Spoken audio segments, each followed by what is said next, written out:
আসসালামু আলাইকুম, স্বাগতম দেশটক সংবাদে। আমি মোহাম্মদ রাকিব। আজকে সব আন্তর্জাতিক খবর নিয়ে হাজির হয়েছি।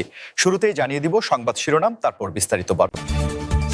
গাজায় হতাহতের প্রকৃত সংখ্যা আগের সরকারি হিসাবের চেয়ে অনেক বেশি। আলোচনার আগে রাশিয়া ইউক্রেনের পাল্টাপাল্টি হামলা, এক রাতেই 400 ড্রোন নিক্ষেপ। ইরানে হামলার চূড়ান্ত প্রস্তুতি ইসরায়েলের, ট্রাম্পের সবুজ সংকেতের অপেক্ষা। ভারতে আয়োজিত নৌ মহড়ায় বাংলাদেশ সহ ৭০ দেশের অংশগ্রহণ। ইরান পরমাণু অস্ত্র বানালে একই পথে হাঁটতে পারে তুরস্কও। আসসালামু আলাইকুম, স্বাগতম জানাচ্ছি দেশটক সংবাদে। আমি মোহাম্মদ রাকিব। এতক্ষণ শুনছিলেন সংবাদ শিরোনাম, এবার বিস্তারিত। গাজায় বর্তমান পরিস্থিতি এবং হতাহতের সংখ্যা নিয়ে যে নতুন তথ্য সামনে আসছে তা বিশ্ববিবেককে আবারও নাড়া দিয়েছে প্রবলভাবে, কারণ সাম্প্রতিক বিভিন্ন আন্তর্জাতিক সংস্থা এবং স্থানীয় স্বাস্থ্য বিভাগের তথ্য উপাত্ত বিশ্লেষণ করে দেখা যাচ্ছে যে গাজায় হতাহতের প্রকৃত সংখ্যা আগের সরকারি হিসাবের চেয়ে অনেক অনেক বেশি হতে পারে, যা আমাদের কল্পনারও বাইরে। এতদিন আমরা সংবাদ মাধ্যমে যে সংখ্যার কথা শুনে আসছি তা মূলত সেই সব মানুষের হিসাব যারা হাসপাতালে পৌঁছেছেন বা যাদের মৃতদেহ শনাক্ত করা সম্ভব হয়েছে, কিন্তু এর বাইরে ধ্বংসস্তূপের নিচে চাপা পড়ে থাকা হাজার হাজার মানুষ এবং যুদ্ধের পরোক্ষ প্রভাবে, যেমন খাদ্য সংকট, চিকিৎসার অভাব এবং মহামারী আকারে ছড়িয়ে পড়া রোগে যাদের মৃত্যু হয়েছে বা হচ্ছে, তাদের হিসাব এই সরকারি পরিসংখ্যানে পুরোপুরি উঠে আসেনি। আপনারা জানেন যে একটি যুদ্ধবিধ্বস্ত এলাকায় যখন প্রশাসনিক কাঠামো ভেঙে পড়ে তখন সঠিক তথ্য সংগ্রহ করা প্রায় অসম্ভব হয়ে দাঁড়ায়, আর ঠিক এই সুযোগেই প্রকৃত ক্ষয়ক্ষতির চিত্রটি আড়ালে থেকে যায়। আন্তর্জাতিক পর্যবেক্ষক এবং মানবাধিকার কর্মীরা আশঙ্কা করছেন যে ধ্বংসস্তূপ সরানোর কাজ শুরু হলে বা যুদ্ধবিরতি কার্যকর হলে আমরা যে ভয়াবহ চিত্র দেখতে পাব তা বর্তমান পরিসংখ্যানের কয়েক গুণ হতে পারে। এই বিষয়টি নিয়ে আপনাদের কি মতামত? আপনারা কি মনে করেন আন্তর্জাতিক সম্প্রদায়ের উচিত এখনই একটি নিরপেক্ষ তদন্ত কমিটি গঠন করে সঠিক তথ্য বিশ্ববাসীকে জানানো? কমেন্টে আমাদের অবশ্যই জানাবেন। এই বিশাল মানবিক বিপর্যয়ের মধ্যে চিকিৎসা ব্যবস্থার করুণ দশা এবং ত্রাণ পৌঁছতে না পারার বিষয়টি পরিস্থিতিকে আরও জটিল করে তুলেছে।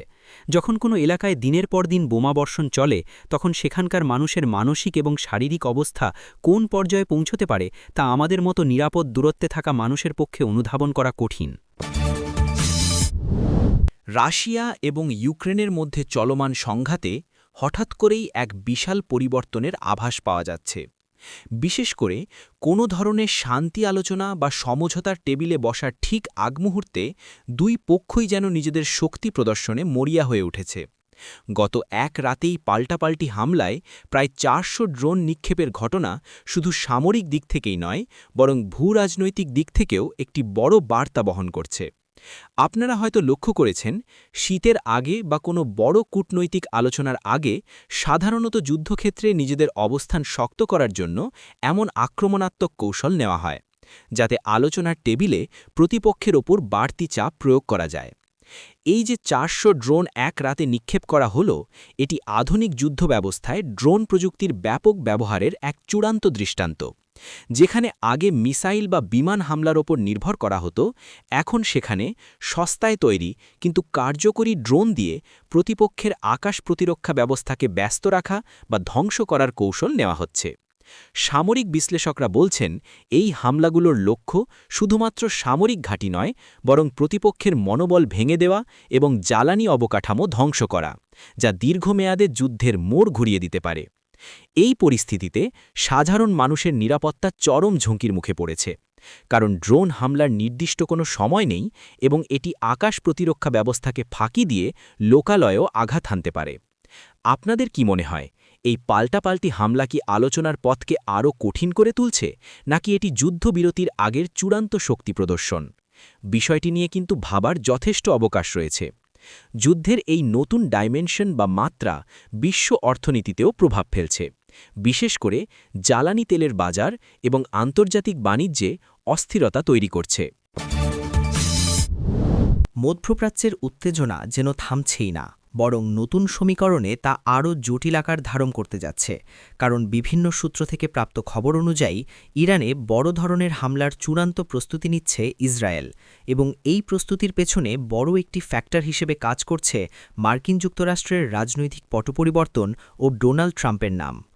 আন্তর্জাতিক গণমাধ্যমগুলো ইঙ্গিত দিচ্ছে যে ইসরায়েল হয়তো ট্রাম্পের পক্ষ থেকে একটি অঘোষিত সবুজ সংকেত বা গ্রিন সিগন্যালের অপেক্ষায় আছে, যা তাদের এই হামলার বৈধতা বা রাজনৈতিক সমর্থন নিশ্চিত করবে।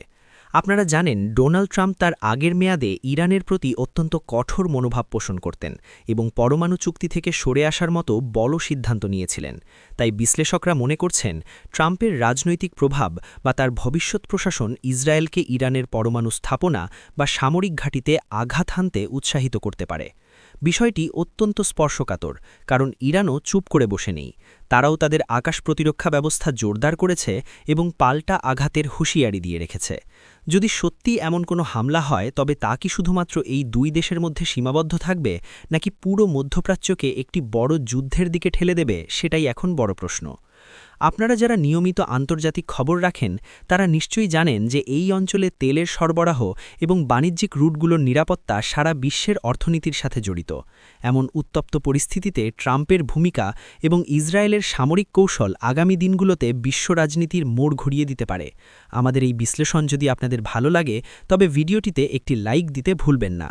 এই ধরনের হামলার প্রস্তুতি আসলে একটি মনস্তাত্ত্বিক চাপ সৃষ্টির কৌশলও হতে পারে, যাতে প্রতিপক্ষ আলোচনার টেবিলে নমনীয় হয়, কিন্তু যুদ্ধের মাঠে যে কোনো ছোট ভুল বড় বিপর্যয় ডেকে আনতে পারে। সমুদ্রসীমার নিরাপত্তা এবং আঞ্চলিক সহযোগিতার ক্ষেত্রে এক নতুন দিগন্ত উন্মোচন করতে যাচ্ছে। ভারত আয়োজিত বিশাল এক নৌ মহড়ায় বাংলাদেশ সহ বিশ্বের প্রায় ৭০টি দেশ অংশগ্রহণ করছে, যা সাম্প্রতিক সময়ে ভারত মহাসাগরীয় অঞ্চলে সবচেয়ে বড় সামরিক এবং কূটনৈতিক ইভেন্টগুলোর মধ্যে একটি। এই মহড়াটি শুধুমাত্র শক্তি প্রদর্শনের জন্য নয়, বরং এটি সমুদ্রপথে নিরাপত্তা, জলদস্যুতা রোধ এবং দুর্যোগ পরবর্তী উদ্ধার কার্যক্রমে দেশগুলোর মধ্যে পারস্পরিক সহযোগিতা বাড়ানোর একটি বড় প্ল্যাটফর্ম। আপনারা হয়তো ভাবছেন, এতগুলো দেশ কেন একসাথে মহড়া দিচ্ছে? আসলে বর্তমানে ব্লু ইকোনমি বা সমুদ্র অর্থনীতির গুরুত্ব যত বাড়ছে, সমুদ্রপথের নিরাপত্তাও ততটাই জরুরি হয়ে পড়ছে।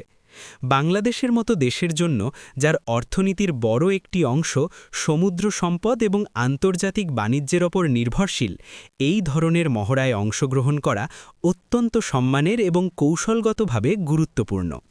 এখানে বিভিন্ন দেশের নৌবাহিনী একে অপরের প্রযুক্তি, কৌশল এবং অভিজ্ঞতা বিনিময় করবে, যা ভবিষ্যতে যে কোনো সংকট মোকাবেলায় কাজে আসবে। এছাড়া ৭০টি দেশের এই মিলনমেলা প্রমাণ করে যে ভারত মহাসাগরীয় অঞ্চলে শান্তি এবং স্থিতিশীলতা বজায় রাখতে বিশ্ব সম্প্রদায় কতটা আগ্রহী। এই মহড়ার মাধ্যমে কূটনৈতিক সম্পর্কগুলো নতুন করে ঝালিয়ে নেওয়ার সুযোগ তৈরি হচ্ছে। আপনারা কি মনে করেন, এই ধরনের যৌথ মহড়া আমাদের সমুদ্রসীমার নিরাপত্তা আরও জোরদার করবে? আপনাদের মূল্যবান মতামত আমাদের কমেন্ট বক্সে অবশ্যই জানাবেন। সাগরের বুকে এই বিশাল আয়োজন দেখতে যেমন চমৎকার, তেমনি এর পেছনের ভূরাজনৈতিক বার্তাটিও কিন্তু বেশ গভীর। আমরা আশা করছি এই মহড়ার মাধ্যমে আমাদের নৌবাহিনী আরও দক্ষ ও আধুনিক হয়ে উঠবে। ইরান যদি সফলভাবে পরমাণু অস্ত্র তৈরি করে ফেলে, তবে তুরস্কও বসে থাকবে না এবং তারাও একই পথে হাঁটতে পারে। তুরস্কের প্রেসিডেন্ট এবং নীতি নির্ধারকদের বিভিন্ন সময়ের বক্তব্য এবং গতিবিধি বিশ্লেষণ করে আন্তর্জাতিক নিরাপত্তা বিশ্লেষকরা এমনটাই আশঙ্কা করছেন। মধ্যপ্রাচ্যে ক্ষমতার ভারসাম্য বা ব্যালেন্স অফ পাওয়ার বজায় রাখা প্রতিটি শক্তিশালী দেশের জন্য একটি বড় চ্যালেঞ্জ, আর তুরস্ক ঐতিহাসিকভাবেই এই অঞ্চলের একটি প্রভাবশালী শক্তি। যদি তাদের প্রতিবেশী এবং আঞ্চলিক প্রতিদ্বন্দ্বী ইরান পারমাণবিক শক্তিধর হয়ে ওঠে, তবে তুরস্কের জন্য তা হবে একটি বড় নিরাপত্তা হুমকি এবং তারা নিজেদের নিরাপত্তার স্বার্থেই তখন পরমাণু প্রযুক্তির দিকে ঝুঁকতে বাধ্য হতে পারে। এটি হলে ন্যাটো জোটের সদস্য হিসেবে তুরস্কের অবস্থান এবং পশ্চিমা বিশ্বের সাথে তাদের সম্পর্কের সমীকরণ পুরোপুরি বদলে যেতে পারে। পরমাণু অস্ত্রের বিস্তার রোধ বা নন প্রলিফারেশন চুক্তিগুলো তখন বড় ধরনের চ্যালেঞ্জের মুখে পড়বে। আপনারা চিন্তা করে দেখুন, যদি একের পর এক দেশ এই মারণাস্ত্র তৈরির প্রতিযোগিতায় নেমে পড়ে, তবে পৃথিবী কতটা অনিরাপদ হয়ে উঠবে। তুরস্কের মতো একটি দেশ, যাদের উন্নত সামরিক বাহিনী এবং প্রযুক্তিগত সক্ষমতা রয়েছে, তাদের পক্ষে এই পথে হাঁটা খুব একটা কঠিন নাও হতে পারে। তবে এর ফলে আঞ্চলিক রাজনীতিতে যে স্নায়ুযুদ্ধ শুরু হবে, তা সামাল দেওয়া বিশ্ব নেতাদের জন্য কঠিন হয়ে দাঁড়াবে।